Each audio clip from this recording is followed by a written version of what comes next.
Thanks for downloading a 3CR podcast. 3CR is an independent community radio station based in Melbourne, Australia. We need your financial support to keep going. Go to www.3cr.org.au for more information and to donate online. Now stay tuned for your 3CR podcast.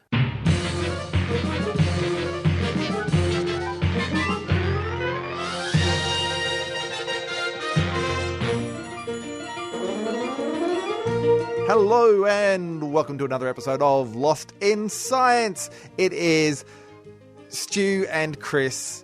Chris and Stu. I'm Chris and he's Stu. I'm Stu. In the studio today, we're Claireless for the moment. She's off in looking at for hobbits in Indonesia, I think, or something like that. Looking for hobbits? Is that where she's gone? Yeah, and dragons. Ah. I knew she was going dragon hunting. Yeah, but she's also going hobbit hunting, so she's got very Middle Earth kind of. Yeah. She went in the wrong direction, though. If she went north, she should have gone to New Zealand. I think she's finding actual hobbits and actual dragons. Yeah. Well, that's fair enough. So I'm hoping we'll get some travel stories out of her, some scientific travel stories. But in the meanwhile, we are holding the fort, and what a fort we have for you. The Laboratory is, they're good friends of ours. Yes. That science storytelling event, the Laboratory. I believe you've spoken there, haven't you, Stu? I have. I spoke about my favourite evil scientist. Yeah.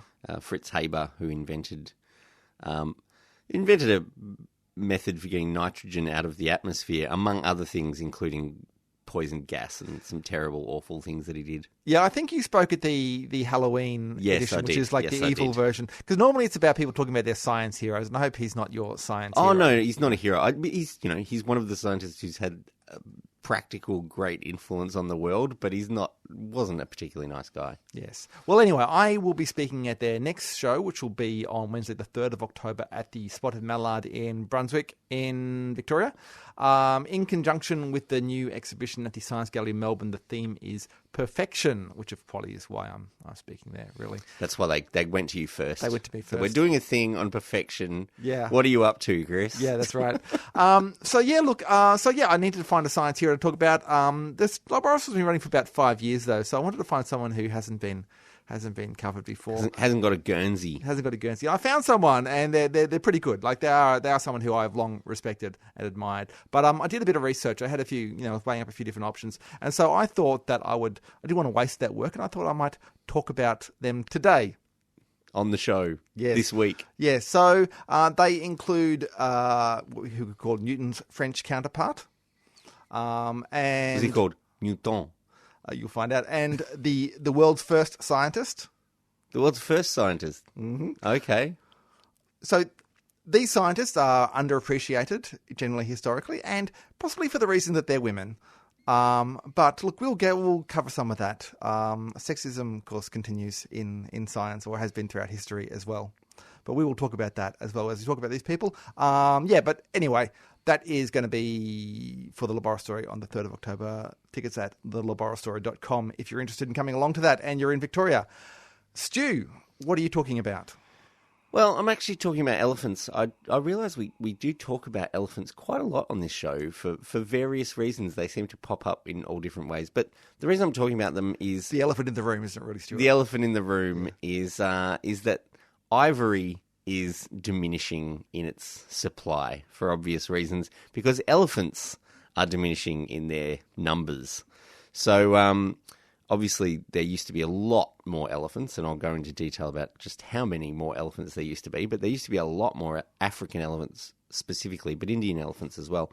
But part of the reason that there's not so many is ivory, and the amount of ivory around is getting less, but it's not necessarily for the reasons people might be thinking. And it's a bit of a twist in the tail, if you like. All right, that sounds twist in the trunk. Sounds mysterious. So I'm looking forward to finding out what it's all about. Well, on with the show.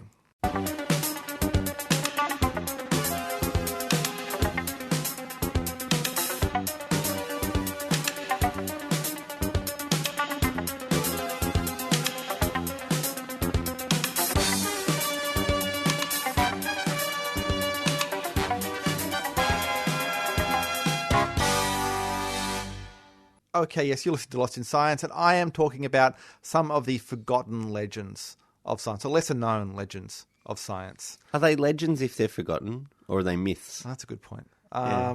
They're neglected. Shall we put they're neglected figures in science, and largely neglected because they were women. I think we'll be frank and say it here. And there still is a lot of gender bias in the science world, particularly in the leadership positions. It is still heavily skewed towards white men, I suppose you could say. Yeah. But I guess historically, when we're looking back at hundreds of years, as we will be doing in this segment, there are also many more structural things, saying women shouldn't get educated and this kind of thing. So, look, let us dive in and start with our first contender. This is Émilie du Châtelet, French, obviously. Émilie du Châtelet. Du Châtelet, yeah. And she's a French woman. And is this the one who you were saying is the French Isaac Newton? Well, she's kind of not exactly the French Isaac Newton. She popularised Newton's work on the continent. So, right. Yeah, she is most famous, most well-known for her translations and interpretations of Newton's work, and that basically spread the scientific revolution to Europe in many ways. So his publicist. You could say that. So she sort of formed that thing. So, yeah. Now, I'm going to try and pronounce some of these French names. Apologies to all the francophones out there. I am trying to learn French myself, but... yeah, okay, we'll see how we go. Anyway, so Émilie, she was born 17th of December 1706. She was born Gabrielle Émilie Le Tonnelier de Boutreuil. Like I said, apologies. So, yeah, she was from a fairly well-off family. She when she was 18, she married the Marquis Florent Claude du Châtelet-Lamont, and that's where she became Émilie du Châtelet. Okay. Châtelet was kind of the modernised version of it. It's not important. Anyway, but yeah, so she married this guy. He was an older guy. As the French do, she had a lover on the side. Mm-hmm. Was tolerated. Her lover happened to be the French writer Voltaire. Right. Yes. So French society and her husband were rather tolerant of this sort of things. She took off with Voltaire. Together they set up basically a research institute in a town called Cirey, Cirey. Okay. Yeah. Now, Voltaire he'd spent some time in exile in England because he was kind of prone to offending the establishment. And he had actually met Isaac Newton and Newton's family over there, and he kind of was a bit of a fan. And Émilie also became quite a fan of Isaac Newton. In fact, she started off with her mathematical career. She was quite keen on Leibniz, who was kind of Newton's rival on the continent, and she swithed to Newton. She switched to Team Newton. She switched to Team Newton. I mean, it may have been at the cost of some of the mathematics because Leibniz did have a better notation. But anyway, so yeah, she and Voltaire worked together on a textbook called Institution de Physique, which covered sort of modern physics at the time, including Descartes and Newton's work. But due to, again, sexism, when it was published, Voltaire was credited as the sole author, and he thanked her in the introduction. Okay, and so when was it sort of uncovered that she'd written some, or as much of it as she did? Look, was this much later? It's or? not clear. Like, she was quite well known. She was quite known at the time as being a bit of an expert on this stuff. French society was full of all kinds of people flitting in and out and this kind of stuff. So, yeah, she was kind of in those circles. People come to consult with her. But this wasn't her famous work. This was so this was an earlier one, and she wasn't satisfied with this, and she wanted to do a proper translation of Newton's Principia. Okay. Full thing. The full thing, yeah. And she didn't want to just translate it. She wanted to kind of, interpret it and expand on it. So kind of have her own kind of notations on it. One of the things one important difference that she made is that she realised the importance of kinetic energy. For those of you who know something about physics, that's a half mv squared, where v is velocity. Mm-hmm. Newton was more interested in momentum, which is just mass times velocity. So she realised that for energy, you needed to have the square of the velocity. And so that was a different quantity and had a big effect. So she realised, that was kind of a change that Newton really didn't have so much in his work. So it was kind of the next step onwards of the development of physics, was understanding the importance of energy. What else? Look, there's many other stories about her scientific achievements. One of them I like, though, is that she was quite a gambler. it seems. She used her mathematical skills to have a gambling system. But, it's not 100% reliable. She lost a lot of money.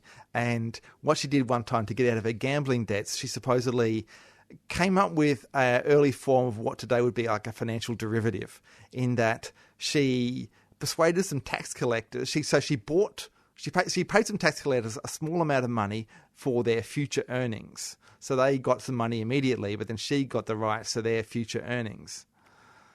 Okay. And she used the proceeds from that to pay off her gambling debts.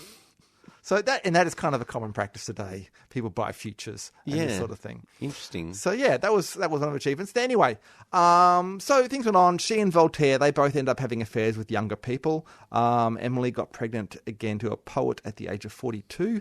That was quite old. She knew it was going to end badly. So she worked frantically to try and finish her translation of Principia. She was working 18-hour days during her pregnancy. Wow. She died a week after her daughter was born. The baby died about a year and a half later as well, so not a happy ending, I'm afraid. But the translation and commentary was published posthumously 10 years after her death. It remains the standard translation in French. And as I said, it was a huge contribution to the scientific revolution in Europe. Even today, it's the standard translation. Well, it's like it was an accurate translation, I guess. Yeah. I guess Newton's, it's mostly about the maths, right? Yeah. Newton's original version in English would be the standard English version. I think it was in English. I assume. Well, unless he wrote it all in Latin, because it's the kind of thing people used to do back then. Anyway, let's move on to candidate number 2, who is Mary Somerville. Now, she's a more 19th century person. She was born Mary Fairfax on the 26th of December 1780 in the Scottish borderlands. I'm not going to do Scottish very well either. Now, her family, they were also a fairly distinguished family, not particularly wealthy. I found conflicting information about their attitude to her education, her family's attitude to education. I had one reference that said that her father wanted her to study bookkeeping so she could be useful, but then apparently also he thought that abstract thought would be too much for her and this kind of stuff. So she was interested in science fairly early on, but not exactly encouraged by her family. Right. In 1804, she married a sailor, Samuel Gregg, who was in the Russian Navy. He also didn't think much of women. He also didn't think much of science, apparently, either. So not exactly great for Mary. Yeah, it seems a bit of a downer. He didn't last long. He died 3 years later. At sea? I'm not sure, actually. Yeah. Her second marriage to William Somerville was much better. He was an inspector of hospitals in Edinburgh. They both got into geology, as various other forms of science. It was very fashionable, though, geology, for a while there. Well, she made it fashionable. This is the thing. She did a lot of work towards that end. But yeah, they moved to London. He got himself elected to the Royal Society, and they moved amongst the scientific circles in London. Meeting people like Charles Babbage. She got to see an early version of his calculating machines and this kind of stuff. Anyway, what she is famous for, she's also famous for writing books. Her first was The Mechanism of the Heavens. It became a standard textbook on astronomy, as you might suggest. Her second book reflected the fact that she was a bit of a polymath. It was called On the Connection of the Physical Sciences, and it covered astronomy, physics, chemistry, botany, and geology. On the strength of it, she got elected to the Royal Astronomical Society in 1835, and along with Caroline Herschel, who was elected the same year, I think you've discussed Caroline Herschel. They became the first women to be in the Royal Astronomical Society. In her book, she also noted discrepancies in the calculations for the orbit of Uranus, and she suggested that if these continued, there could be an indication of another planet, which of course turned out to be Neptune. In a later edition, she noted that, yes, this was as predicted. This was all correct. Yes. Her third book, Physical Geography, was the first textbook on that topic. It earned her a bit of the ire of the church. They did not like the stuff about past ages and extinct animals and this kind of stuff. Oh. Yeah. Yeah, and this, you've got to remember too that this is geology before they'd acknowledged tectonic plate movement and all sorts. So absolutely. it's pretty sort of edgy stuff. Yes. Now, she died in 1872, aged 91. One of the last things she did in her life, John Stuart Mill created a petition for women's suffrage, and she was the first person to sign it. First signature on that. So that was one of her last things that she did about 4 years before she died. But she has a bit of a legacy. There are many things named after her, including the girls' school Somerville House in Brisbane. Oh, okay. But I did mention that she was the world's first scientist. And how do we come to this conclusion? Okay, so the philosopher and historian William Whewell, I don't know how to pronounce that either, in his review of her book, Her Connection, he made up the word scientist to describe her. She was the first person to be called a scientist. And that was partly because her work covered such a broad field. You couldn't just call her like an astronomer or a botanist or something like that. Yeah, she couldn't be a biologist. She was a scientist because she was so prevalent in different fields. But more particularly, the common alternative term was man of science. And that didn't really apply. So hence the need for the word scientist. And so she was officially the world's first scientist. At least you didn't call her a scientess or something. No. That would be, not a step forward necessarily. So I like to think that's a fairly good legacy for her as well. That is pretty good. It's really good. Yes. Across Australia on the Community Radio Network, you are listening to A Lost in Science.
So elephants have been around for quite a long time, but in 1930, there was somewhere between 5 and 10 million African elephants all over that continent.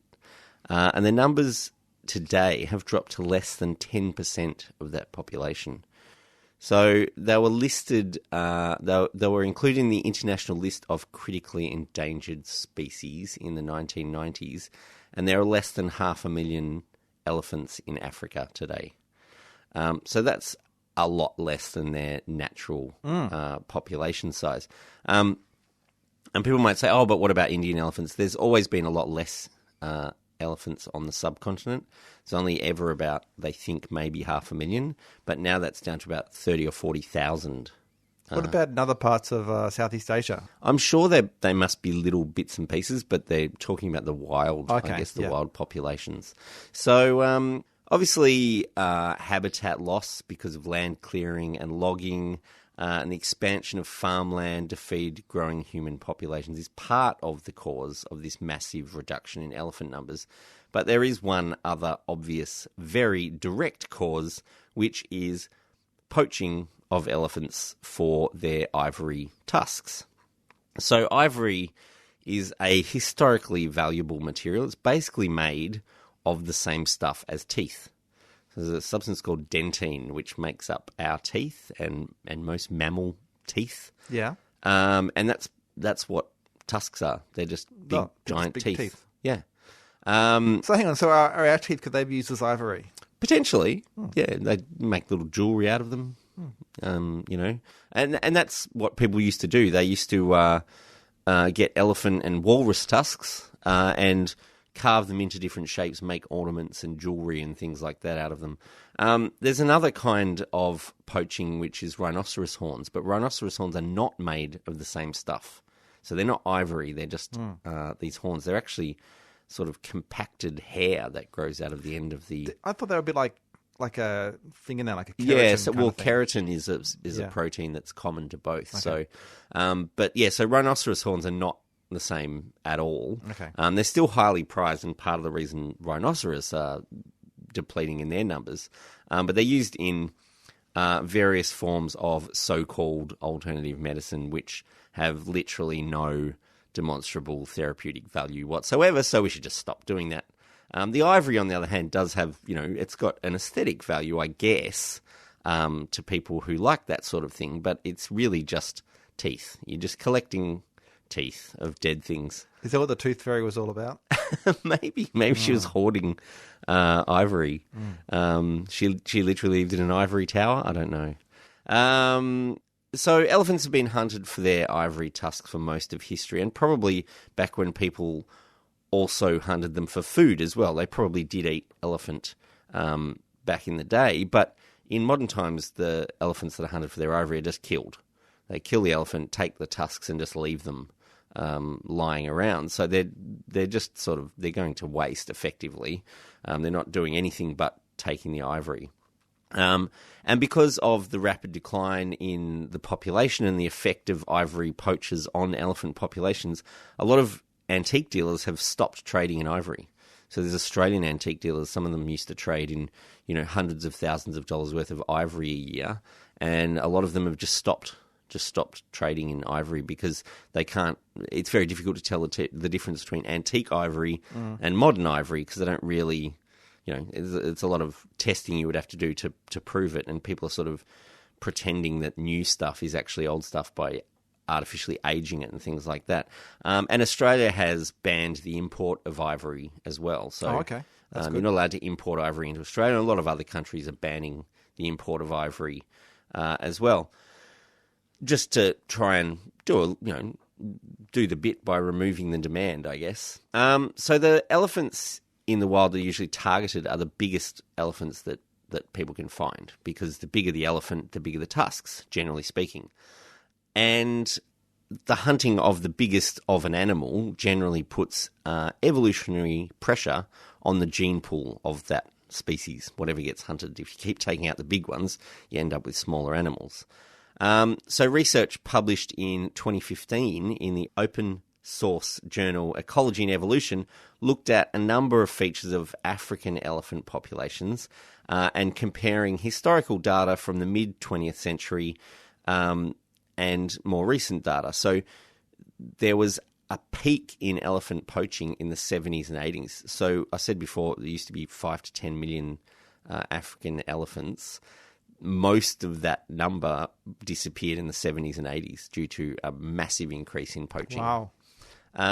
So male elephants are often the targets because they're bigger, but also the males have bigger tusks in proportion to their body size as well. So there's a sexual dimorphism in elephants. The females have smaller tusks, the males have bigger tusks.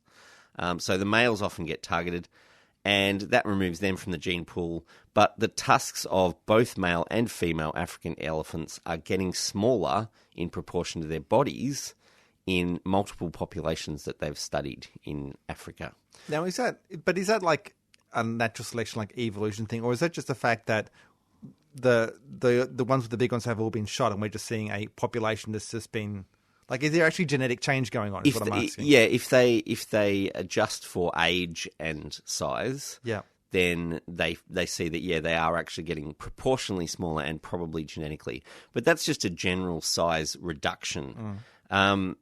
There was also further research published in 2016 that looked into the shift in prevalence of a gene that controls tusk development, and one version of this gene makes elephants tusk-free. So no matter how old they get, they don't grow any tusks.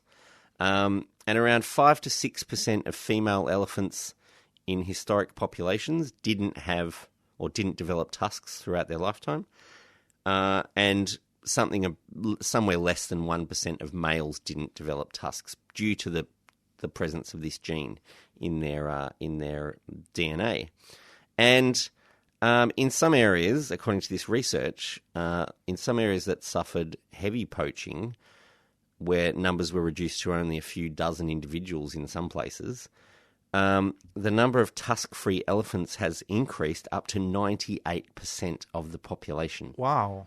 So nearly all the elephants have got no tusks because they've all got this gene. So is this a good thing? Is this a solution to the poaching problem provided by evolution? Is this a positive? Well, this is the issue. It may seem like, well, it's protecting them from getting killed by poachers for their ivory tusks, but it's actually part of their natural behaviour to use those tusks. They actually use them to dig up water sources in the ground. They apparently dig up various things of various food sources as well, so tubers of plants, and knock trees over and things like that with their tusks. And also the males, historical behaviour competition for mates is they sort of clash with each other with their tusks, and that's their sort of their sexual competition behaviour as well. So without their tusks, they will kind of have to change a whole lot of other behaviours to make up for the fact that they don't have tusks anymore. So they're, it's shifted. One tiny gene is much more prevalent, and that will result in them having to shift a whole lot of other behaviours in order to survive. So it seems like a good thing on the surface, but it may actually be to the elephant's detriment in the long term. Tusk, tusk, tusk.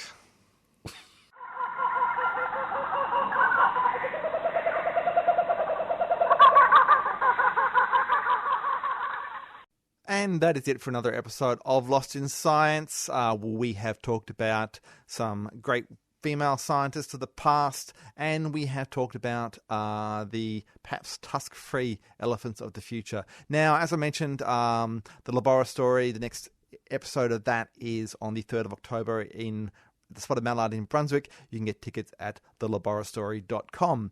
Now, Lost in Science, it is recorded at the studios of 3CR in Melbourne, and it airs across Australia on the Community Radio Network. Now, we would love you to get in touch with us. So please, if you have the time and the inclination, send us an email. You can email us at lostinsci, that's SCI, @gmail.com, or you can like our page on Facebook and send us a message there, or you can find us on Twitter. We are at Lost in Science 1. And you can, send us a message there as well. Or you can just, if you want to stay electronically connected, you can look up our podcast. If you're through a podcast service like iTunes or something like that, you're allowed to give reviews, then please give us a good review, because then that helps us reach more people. It makes us come up better in searches. Or you can just listen to us on the radio like a lot of people do. Same time next week when Stu, Chris and Claire will get Lost in Science!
Thanks for listening to a 3CR podcast. 3CR is an independent community radio station based in Melbourne, Australia. We need your financial support to keep going. Go to www.3cr.org.au for more information and to donate online.